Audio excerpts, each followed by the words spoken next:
Hello guys, সবাইকে সকাল সকাল সবাইকে গুড মর্নিং। সবাই কেমন আছো? আশা করি ভালো আছো।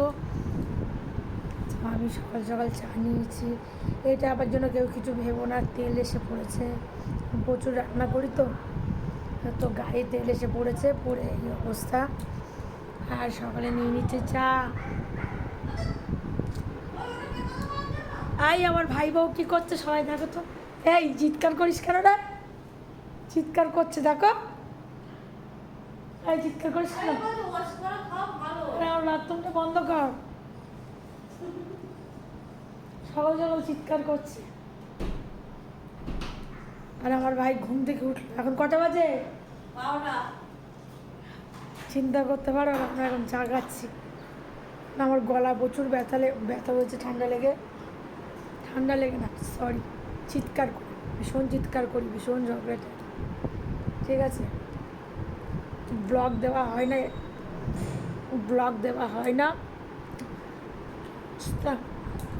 চোখ মুখে ব্লগ দেওয়া হচ্ছে না কদিন যাবৎ। এখন দেবো ভাবছি, ব্লগ রোজই দেবো। আর এখন কাছে গিন্ট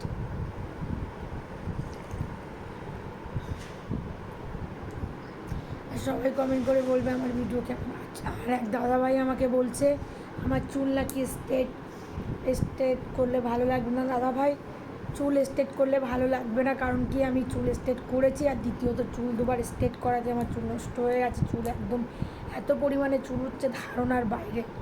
ওই জন্য চুল আর আমি স্ট্রেট করবো না। আর যেমন চুল তেমনি থাকবে, চুলটাকে একটু শুধু যত্ন করলে আমার চুল ঠিক আছে। কারণ স্ট্রেট করার পরে আমার চুল সব উঠে যাচ্ছে। নিয়মিত আমি চুলটাকে যত্ন করতে পারি না। দ্বিতীয়ত চুল উঠছে ভীষণ। আর ভগবান যে চুল দিয়েছে সেটাই ঠিক আছে, কারণ ওটা করেছে, ওটা আমার করলে আমার মুখটা অন্যরকম হয়ে যায়। ঠিক আছে, এই চুলটাই ঠিক আছে। অনেক মানুষ আমার এই চুলটাই পছন্দ করে। তো সবাইকে টাটা। কেউ হয়তো আমার গলার ভয়েস বুঝতে পারবে কি না জানি না, যতটা সম্ভব ক্লিয়ারলি বলছি। প্রচুর চিৎকার করেছে, তার জন্য এই অবস্থা গলার। ঠান্ডা লাগলে আমার গলার এই অবস্থা হয় না। তো সবাই ভালো থাকবে। আর এখানে আমার গরম তেল পড়েছে, দেখতে পাচ্ছ কী অবস্থা। কত রান্না করি, কিছুদিন আগে এইখানে পড়েছিল, এখন তো এইখানে পড়ছে। সবাইকে টাটা। আর আমি চা খেয়ে নিই, চলো। এখন অনেক বেলা হয়ে গেছে, এক কাপ চা না খেলে ভালো লাগছে না।